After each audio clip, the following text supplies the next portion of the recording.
YouTube short policies చాలా change అయినాయి. ఇంతకుముందు లాంగ్ వీడియోస్లో మ్యూజిక్ యాడ్ చేస్తే కాపీరైట్స్ వస్తుండే. ఇప్పుడు షార్ట్స్కి కూడా షార్ట్స్ పాలసీ అని వస్తుంది రిస్ట్రిక్షన్స్లో. అలా వచ్చింది అంటే అది మానిటైజేషన్ అవ్వదు అనమాట. సో మీరు డైరెక్ట్ వీడియో అప్లోడ్ చేసినప్పుడు వీడియోలో ఏదైనా మ్యూజిక్ యాడ్ చేస్తే ప్రైవేట్లో పెట్టి రిస్ట్రిక్షన్స్ ఏమీ లేకపోతే అప్పుడు పబ్లిక్ చేయండి. రిస్ట్రిక్షన్స్ ఉంటే దాన్ని కరెక్ట్ చేసుకొని మళ్ళీ రీఅప్లోడ్ చేసుకోవచ్చు.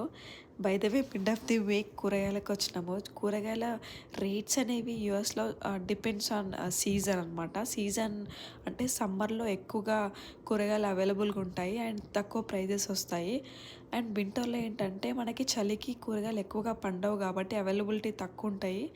సో రేట్స్ ఎక్కువ ఉంటాయి వింటర్ సీజన్లో వెజీస్కి. సో ఇది మీలో ఎవరైనా ఛానల్ని కొత్తగా చూస్తే సబ్స్క్రైబ్ చేయండి అండ్ లైక్ చేసి షేర్ చేయండి.